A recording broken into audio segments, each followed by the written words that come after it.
Hello, folks. Welcome to Rational Science. We have a great day today. We're going to be doing a little recap of what we did in the month of February. I'm going to start with the war that's going on over there in Ukraine, very hot on the news. And here are some of the headlines that you'll read out there, okay, the last couple of days. Ukrainian pilots arrive in Poland to pick up donated fighter jets. And then Ukraine president asks for fast-track EU membership. Then we have the Mail Online, the Guardian. They both say that Belarus may be about to send its troops into Ukraine. Okay? And Fox News denies it, says Kiev's claim that Belarusian troops joined Russia's invasion of Ukraine and says it's false. And then the Washington Post mentions that the Ukrainians are asking for a no-fly zone over Ukraine, meaning they want the United States to get into the war, okay? And as far as the pilots arriving in Poland and taking jets into Ukraine, that's also been denied by many outlets, okay? So I guess there's a lot of hope on the part of Ukrainians to have the United States enter the war, and the United States saying no, they're not entering the war. And someone here made a comment, said the following. He says, in December, Biden pledged military support to Ukraine if Russia invaded. Where is it? Did Biden promise military support so Zelensky would not yield on the Minsk agreement and allow the Donetsk and Luhansk to be independent republics? Then NATO and U.S. took all of their assets out of Ukraine in late January and early February, signaling Russia to invade. Well, I disagree with this gentleman. I don't think at any point the United States said they would enter the war. If they would have wanted to enter the war, they would have started, a long time ago. They would have started putting troops in there and airplanes and so on. And none of that happened. In fact, I don't think there's any reason for the United States to enter the war because the United States already accomplished its objectives. The objective was not Ukraine. Ukraine has nothing to do with this conflict in a way, right? No, this conflict is about Germany and having Germany knuckled down under the United States. So I'll just give you my 5 cents worth. This is my take on this. Ukrainian war, US EU won't intervene militarily. They on the one hand, they don't want to start a World War III.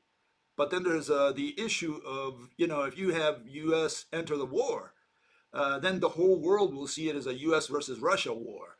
And the United States is very comfortable with seeing this as a Russia against Ukraine war, mainly because, Ukrainians, they're Russians. They're all Russians. They have the same culture. They have the same religion. They use the same letters.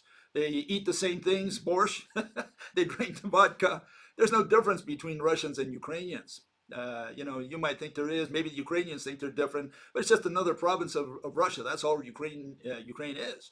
And it used to be part of the Soviet Union, meaning it was part of Russia. You could say governed from Moscow. And what happened? The Ukrainians broke loose, and now the Russians are trying to recover their territory, so to speak. And so the war in Ukraine is just Russians killing Russians. And so the Americans are eating popcorn on the sideline just watching the show. They love it. And here they took over Germany without firing a single shot, losing a single man. And they've been trying to get Germany to come on board for a long time. First thing they did was kill their Nord Stream pipeline, which they were months trying to convince the Germans to stop it. And the Germans wouldn't do it. And finally, through this war, they finally achieved that. Then they stopped the SWIFT banking system. They're going to become the new energy providers of Germany and France and of Europe. So the United States is very happy with that. And it compelled Germany to spend more money on its defense, which it's been trying to do for many years now. And so, and on top of that, they're destroying the Russian economy. So the United States has already accomplished all its goals. Now it's just having fun watching how the Russians kill Russians, and they're giving some weapons to the Ukrainians. They're not giving them billions of dollars. They just gave them $300 million worth of equipment, and the Russians have billions of dollars in machinery going into Ukraine. I mean, you're not going to stop them with a few $1 million. Okay, so again, the United States has no reason to enter the war because it's already achieved its goals. Its goals were to conquer Germany and primarily and France second. It's already done that. Germany has lost its sovereignty now to the United States. It has to follow orders from Washington. It's going to rely on U.S. energy sources, pay for them a little higher. It's got to change its economics because, again, it can't use this SWIFT system to trade with the Russians. So there's been a lot of changes, but a lot of them here in Germany. And, a lot of people are not aware of that because that's not in the news, at least as much as the war and what's going on in Russia. So, yeah, this was bad for Russia and it was bad for Germany and probably, I would think, also for France. The United States is very happy with this. So, no, I don't think the United States is going to enter the war. It never intended to enter the war, and so I don't know where he got this thing that the United States promised. In fact, it promised the opposite. It said it wouldn't enter the war. It made it very clear, and I don't think it will go into the war. No need to. The war's doing just fine as it is right now, as far as the Americans are concerned. Okay, someone says Putin is the smartest world leader. Under the Minsk agreement, he has the right to demilitarize Ukraine. To do that, all he has to do is eliminate the government of Kiev without taking away other cities. If he wanted to crush Ukraine, he would have done so by now. Putin's government has said it has no plans on occupying Ukraine. Putin still has not taken any major city. Well, again, one of the issues there, I think, is you bomb the hell out of the cities. Well, there's not much to take after the war is over, So I guess they're trying to measure maybe how much they destroy. That could be one issue. I mean, I'm just speculating here, but that is something that you got to think about. But I'm worried about this. Putin is the smartest world leader. Well, he's a smart guy. He's been there in power 20 years. But this is smartness is not always helpful in politics. Okay, sometimes the circumstances of what's going on in a country overcomes any smart person out there that stands in the way. It happened to Gorbachev. He was overthrown, and he was a pretty smart cookie, I would say, and he was overthrown by his own military guys and ministers and so on. And this could happen to Putin. In fact, it's very likely. Do not be surprised if there's a coup in Russia, in Moscow. And I'm really, I've had some experience with this in the background. I can only give you my 5 cents worth.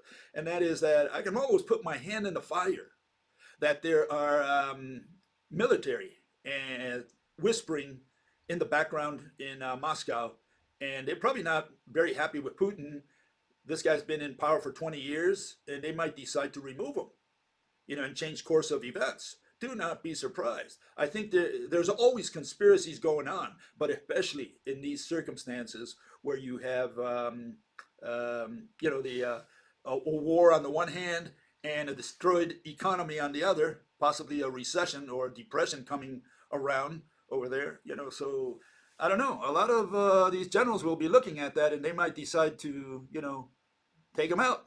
Could be even an assassination for all we know. Okay, so please do not put it past them. It won't help him with all his intelligence if they overthrow him. Okay, so I'm sure that's in the works already. Now, if it materializes, that's a separate issue. But I'm convinced that there are people in high places that are murmuring, and maybe if they find a chance, an opportunity in there, they might take it and overthrow him or even kill him. I mean, so keep that in mind. Anyways, here we have another fellow says, the Americans never did the NATO punish they said they would do. Just sanctions. Russia is looking strong. They are really going in to make their Slavic bloc a thing. The USSR is coming back. Yeah, just kidding. Probably not. But a bigger Slavic powerhouse is indeed coming. Well, I don't know about that. I talked about that the other day a little bit. And here again, I can tell you that Russia has had its share of revolutions. Let me get it here, on the other side again. Give me a second. OBS. Okay. And These are some of the revolutions the Russians had over the years, over the centuries. Okay, and you can see there's every now and then you get a revolution in Russia. You know, how many revolutions has the United States had? And so another revolution, maybe, especially when this situation resembles in many ways that of Nicholas II. You know, where things were so bad, especially economically, that they finally decided to remove him. They asked him to renounce his kingship, his tsarship, and it could happen to Putin. You know, it's don't put it past them. It could really happen. Okay, another. Just wondered if people were still hearing me. Sometimes they pull the plug on me. Okay, another fellow says China not becoming a world superpower is truly an unavoidable fact. In other words, he believes that China will become a superpower. And I think it is to some degree already from an economic point of view, no doubt about that. The question is whether the United States is going to allow China to surpass it, especially militarily. That's where I think that's where we approach the end of the world, because I think that's where you might have a World War III. And the other thing you have to think about is that China right now is trying to help Russia out, but these things happen in the past as well. There could be a betrayal there. Maybe for whatever interest, China decides to backstab Russia. It's a possibility. May not happen now because maybe China needs Russia on its side if it's going to fight its war against the United States. But again, if the United States happens to put enough pressure on Russia and there's an overthrow of the government in Russia, which is what the United States is really hoping for as the final outcome of this war, one friendly to the West maybe, and then you have everybody's friends again, everybody's brothers again. We're all friends. And then the only enemy remaining is China. So China might not want Russia to collapse. But again, sometimes there are different interests out there, and betrayals are not unheard of. Okay, another fellow says, if Europe stops buying Russian gas, Russia will sell it to China. Yeah, I'm sure they arranged that before the war. Okay, Putin did go to China and he talked with Xi. So yeah, it's very likely that that's already in the works. They're talking about making a pipeline also, but that's going to take some time. I'm not sure the people in Russia can wait that long, starve that long. Okay, so, and Europe will buy the gas from the Middle East that China would have bought. Yeah, probably the United States is going to be the middleman there. The United States is going to make some brisk business selling energy to Europe. Once it settles there, should only be a small, medium price increase for the cost of transporting the gas by sea as LNG. Yeah, all I can tell you about that is that I think it's going to be a lot more expensive. I don't think it's going to be that cheap for Germany, especially Italy, to buy gas from the Arabs when they had the pipeline there, just serving it directly to their houses. I mean, it's a big difference there. There are plans to build pipelines across the Mediterranean from the Middle East to Europe. Yeah, I'm not sure we can all wait for the plans. We got to find out what's going to go happen to this war, right? Supposedly Russia wants to trade gas in euros rather than dollars, but after the Ukraine war, I think they'll change their mind. Yeah, they've created a new bank over there in Russia, new banking system that is going to replace this SWIFT deal. Okay, we'll see what happens with that. If that doesn't work, maybe the collapse of the Russian economy. Okay, and here we have this fellow says the economy collapsing is equivalent to a heart stopping, as it's the end of circulation. Yes, the analogy is a human being dies when his heart stops. Well, maybe that's what the economy stopping does to the world. Okay, I think in that sense it's a good analogy. Would the cause of the stoppage or why we can't grow anymore be considered the reason we died? Famine, starvation, plague, war, market crash, low return on energy, material investment, etc. Okay, yeah, a human being is a good analogy. When his heart stops, so does the body. The rest of the body, and the person collapses, dies. And you can say that I would say more than the heart. In the case of the global economy, it's more like the blood of a human being. What we have is money. We have trade, and money and trade is what keeps the world running. And one of the problems I see now is that again, how do I propose the extinction is going to happen? Well, it's going to be food. It's going to be food, and it's going to be because trade stops. We won't accept currency anymore at some point. We lose confidence in money. Money disappears. Okay. Now, just take that as an assumption for a second. And first thing there, you need to understand that if there's no money, if there's no circulation of money, if nobody accepts money of any kind, gold, diamonds, Bitcoin, whatever, nobody accepts any kind of exchange, then we're all dead. And a lot of people have a lot of trouble understanding that. They think that we can run the world without trade, without money, without currency. And, I think they have a lot to learn. But the issue is that if money dies, which is what I call the economic collapse, when I talk about economic collapse, I'm not talking about depression or recessions or anything like that, any petty thing. I'm talking about total elimination of money. That's what I mean by collapse, okay? And so if we have an economic collapse, if nobody accepts money anymore, suddenly, you have all these corporations and they have no incentive to produce food, aside from the fact that they have nothing to pay their employees with, because remember, money is no more. So the employees won't accept money. Why would they work? If they don't work, who produces or distributes the food? That's the essence of the theory, okay? And so the question is whether all these measures that all these countries are taking now, especially, the fact that they're blocking, one country blocks the other, some commerce here today, another over there, they raise all these sanctions, they implement these sanctions. And so the question is that good for the global economy? And so this is where you got to look at whether, we're approaching a point of no return as far as the global economy. Okay. I don't think we can continue, just threatening other countries to say, oh, we won't do commerce with you, because all we're doing is kind of making the world into these little pockets, and each one tries to solve their own problems locally. Instead of growing and becoming an international thing, it's going to be more like a local thing.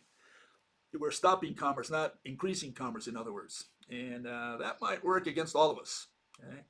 Anyways, here's another take that I've got on the extinction of man. Okay, here's our population since at least the beginning of the Christian era. Okay, and that's more or less what the curve looks like.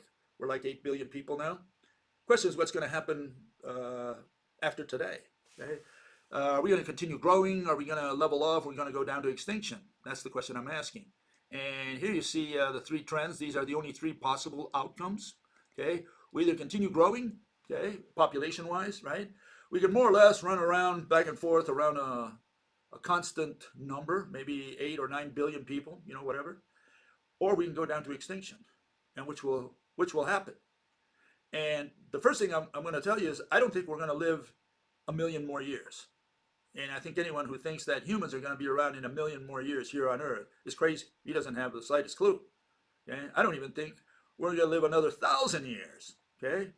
So I'm going to proceed with that. Okay? I'm going to proceed with the idea, the notion that humans are going to become extinct anytime from here to before the year 3000. We're in the year 2000, 2022, right? We're not going to make it to 3022. That's what I'm going to put my bet on. Okay? And again, that's going to be an assumption here. And the question is, let's assume that assumption is correct. Will it be very, very soon? Or will it be closer to 3000, to the year 3000? Will it be the year 2800, maybe 2500? When do you think it's going to happen? And for those of you who believe that that it will happen sometime, maybe in the future, maybe not in your lifetime, well, you got only one question to answer, and that is, what is going to cause it? What is the mechanism that's going to kill man that man cannot avoid? We can avoid nuclear weapons, we just don't throw them. Very simple. We can avoid asteroids, probably. We can nuke them before they reach the Earth. We spot them, nuke them, get rid of them. There are things we can do about catastrophes. I don't think a volcano is going to kill us. I don't think there's going to be plumes coming out of the bottom of the ocean, methane or whatever, and poisoning the atmosphere. So what is the mechanism that's going to kill man, assuming you agree that man is not going to live forever, and you may even agree that we won't make it to the year 3000? What's going to kill us? What's the mechanism? Give me a mechanism.